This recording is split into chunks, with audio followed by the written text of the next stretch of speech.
Hello, my wonderful people, the freedom lovers, the Biafran people. On a way down, good day to you all. Greetings from my own abode. Nami Monwem Amandia Neze Okute, speaking from Okute Daily Talk, the station or the Obonga channel, where we speak to you the undiluted truth about what you need to know and what is you don't need to know. Everything ide nyakata, ide nyafu for here.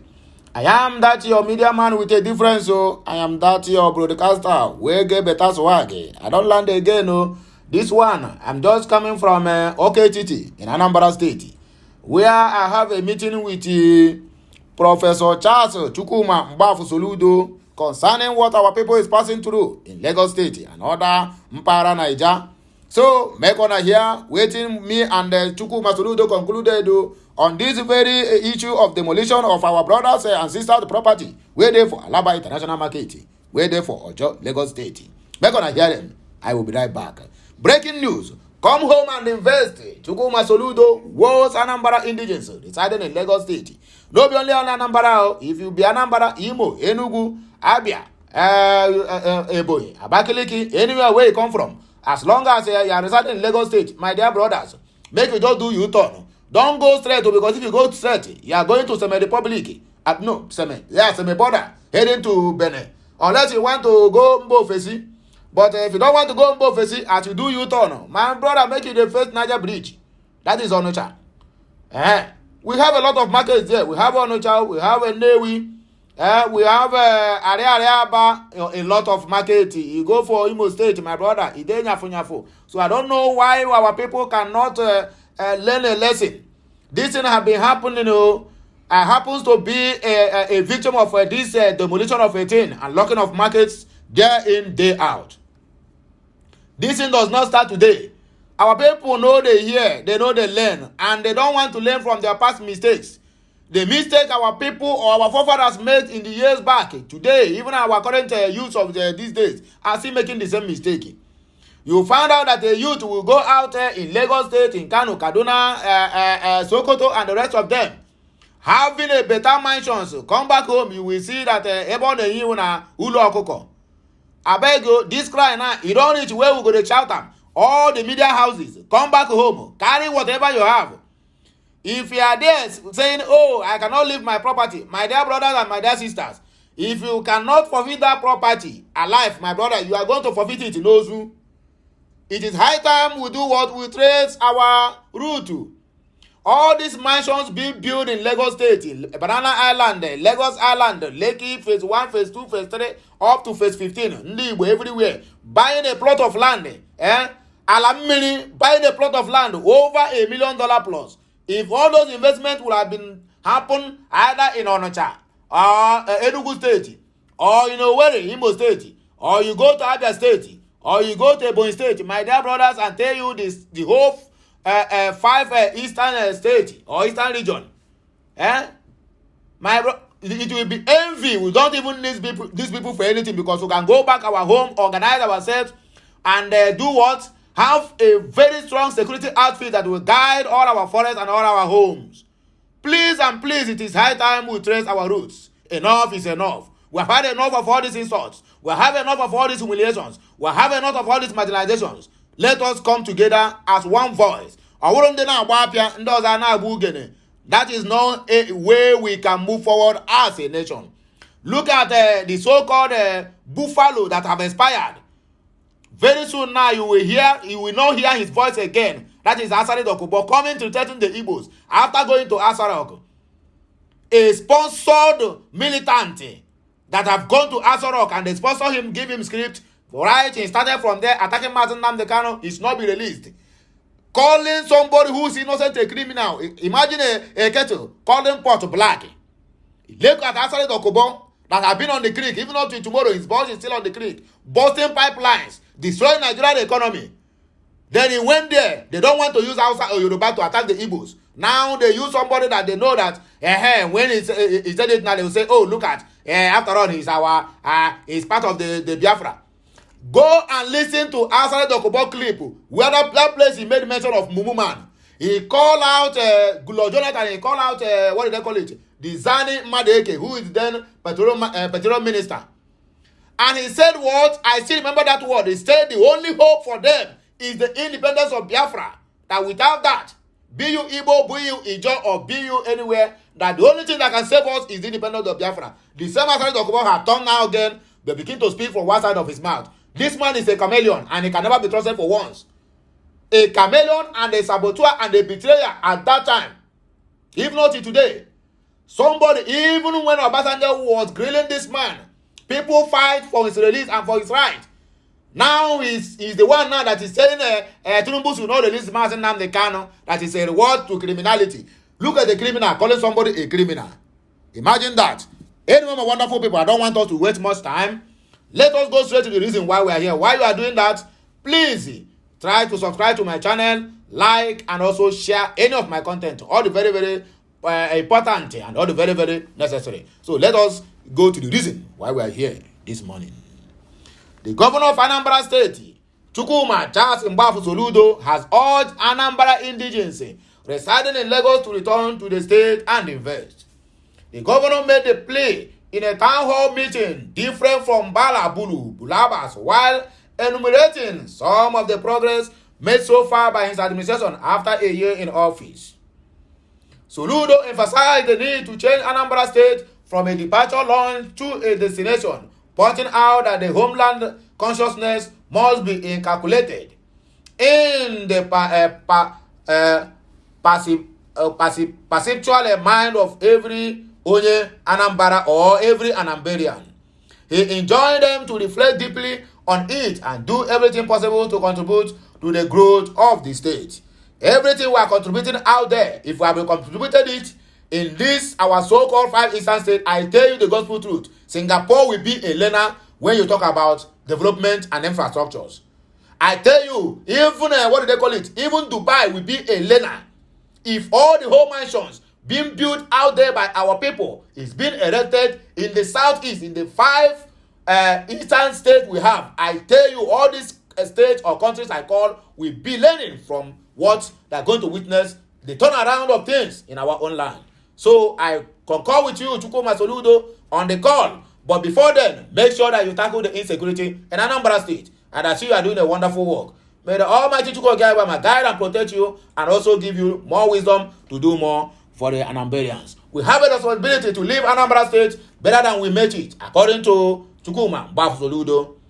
Speaking on the chaotic nature of Onitsha, Soludo assured the audience that his government is determined to resurrect Onitsha by returning it to its former glory as the biggest commercial city in the southeast and beyond.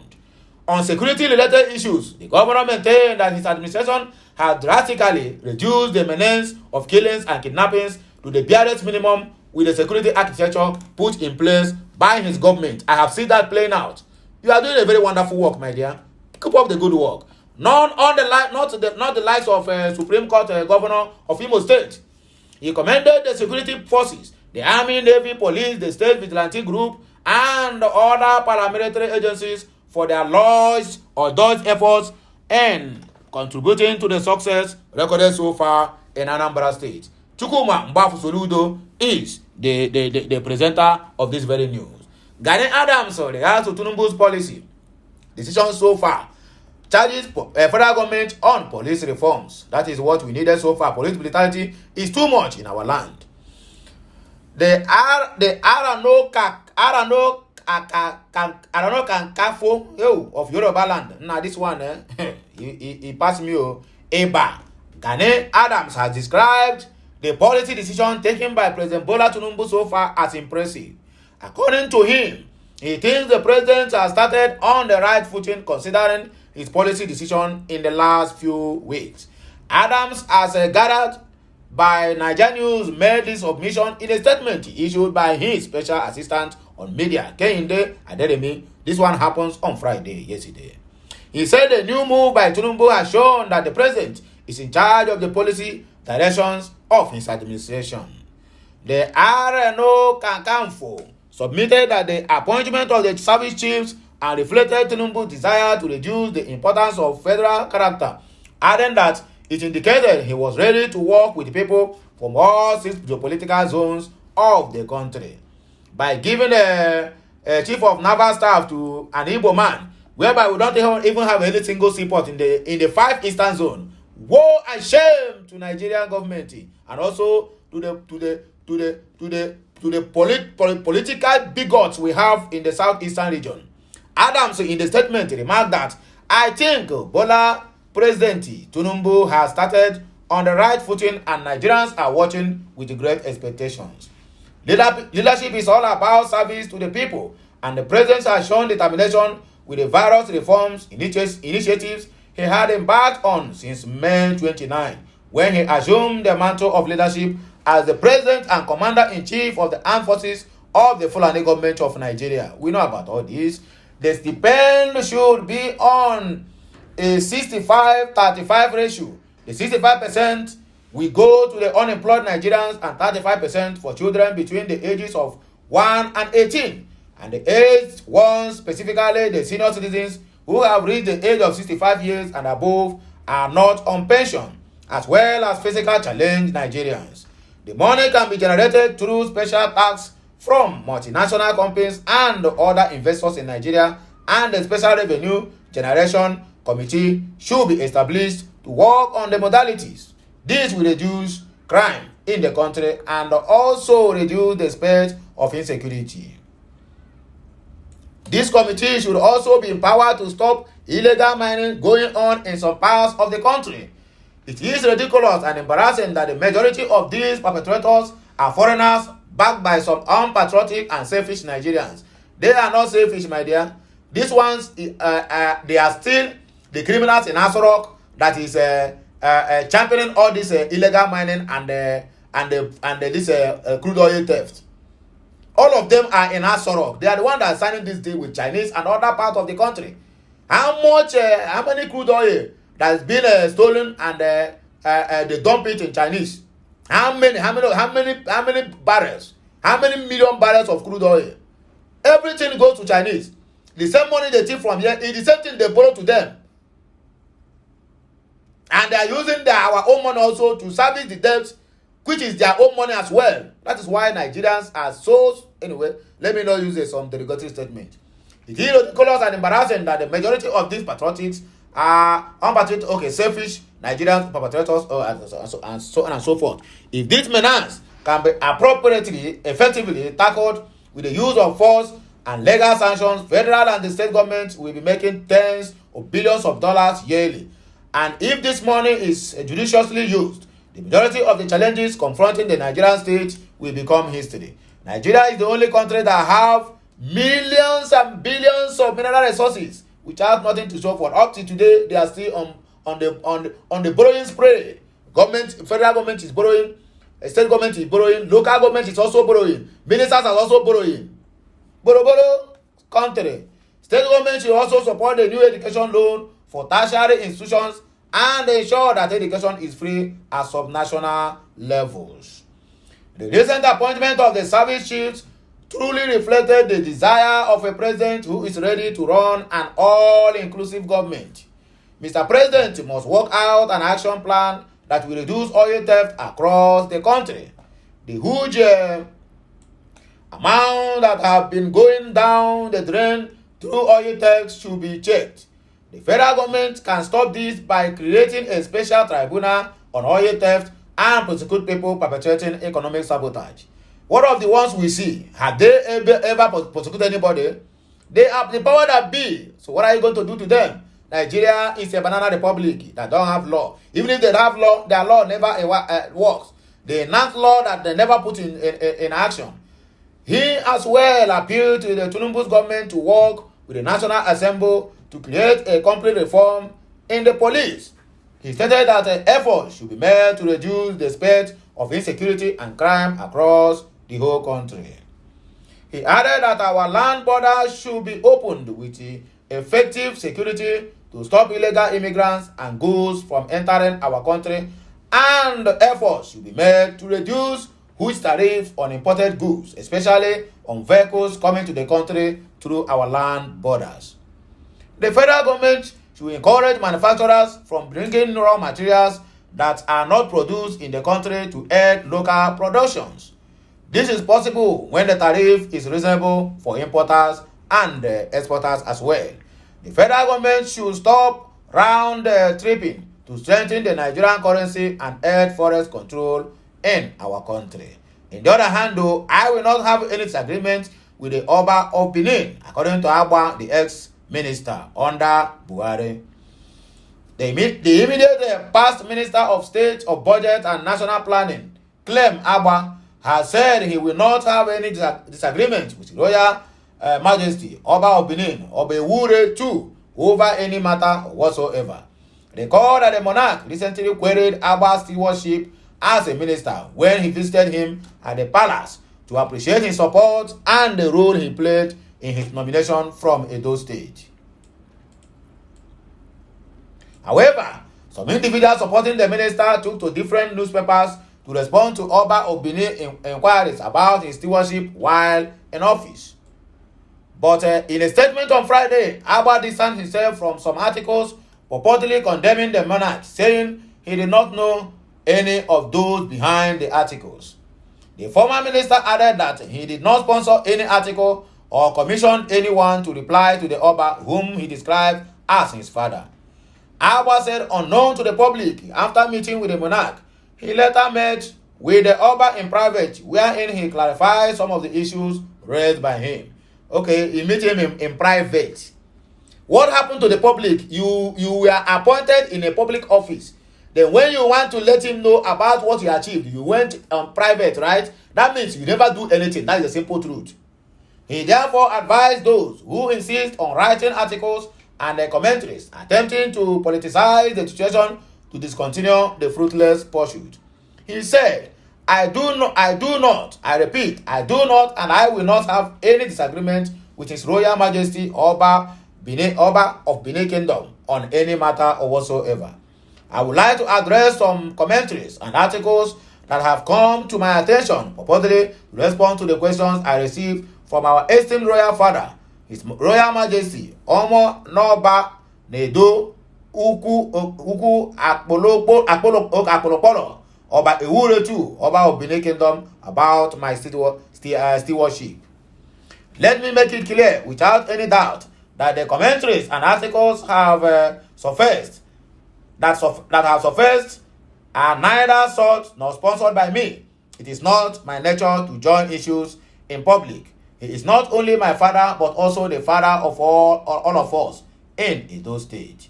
However, unaware to most, later that evening, His Royal Majesty graciously granted me an opportunity to privately discuss and address those concerns, allowing me to provide clarification and answers, especially regarding how the provision for the storage of the articraft was captured in the budget, for which I apologized and clarified that was not my intention, according to Clem Agba. On the other hand, though, PDP presidential campaign spokesperson reveals those behind smear campaigns against Ifeanyi Okowa. The immediate past commissioner for information in Delta State, Mr. Charles Aniagwo, has said those who are castigating his principal, the former governor of the state, Dr. Ifeanyi Okowa, were those who lost out in the governorship contest. According to him, smear campaigns against Okowa were sponsored by individuals who were struggled to get power to control the resources of the state, but failed. Aniagwo, in a news conference on Friday in Asaba, said the campaign of calumny against the former governor commenced in the build-up to the 2023 governorship election in the state. The former governor's aide noted that you will recall very well that ahead of the 2023 general elections, there were individuals that have their own candidates in the PDP. They tried as much as possible to see how they can sell their candidates, which we consider as their democratic rights. We also reason that management of the resources of the state and the sustenance of the accountability, which Okowa introduced as part of his governor's principles, is something that is paramount, so that at the end of the day, the great people of Delta State will have value for the resource that God has blessed us with beneath the soil of our dear state. In the course of the build-up to the 2023 elections, Deltans conveyed particularly members of the PDP as the Stephen Keshi Stadium. They elected a candidate of their choice, and at the end of the day, overwhelmingly, Right Honorable Sheriff Oborevwori won to become the candidate of the PDP, and we all saw what followed.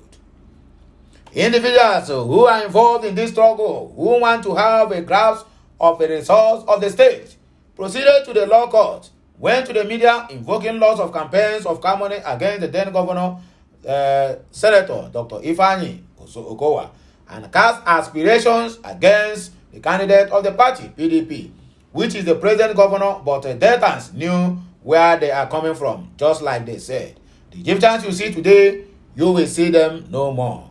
These individuals, while they were members of the PDP, proceeded to pitch tent with the IPC, the opposition party in the state, that didn't work out. They went to the extent, if you recall, in the course of the election, even tried to ambushing the result and some of the electoral officers in some of their local governments, and that did not also give them the victory they are looking for, because the victory is not in their directions. Now the election is won and lost. The government is being formed. They have continued with the bitterness of losing that election rather than waiting for the next election, which comes up in 2027. They have gone to the court rather than waiting for gone to the court, though it is within their democratic rights, but rather than staying in the court, they went to the media to begin to tell lies, which is totally at variance with the reality of what is happening. The former commissioner disclosed that the past administrations expended over 2.6 trillion naira on capital projects across the 25 local government areas and payments of salaries and running of governments within 8 good years.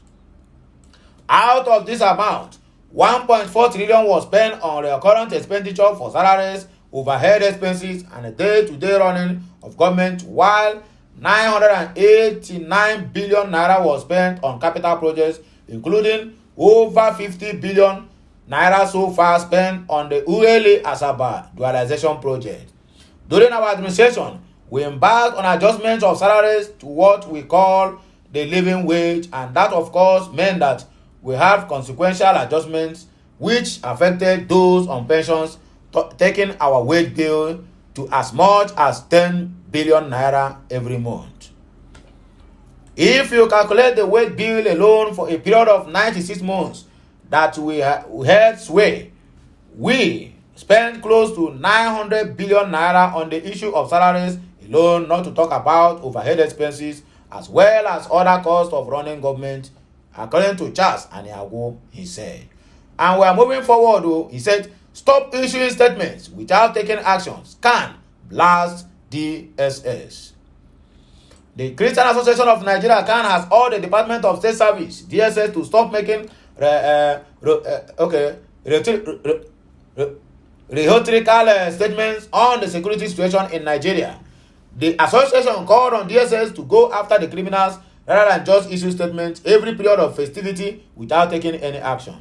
The chairman of the Kaduna State chapter of CAN, Reverend Joseph John Hayab, made the submission while reacting to the latest alert issued by the DSS on the alleged plan by some criminals to attack religious and fun places during the forthcoming Eid Kabir festival, that is Salah.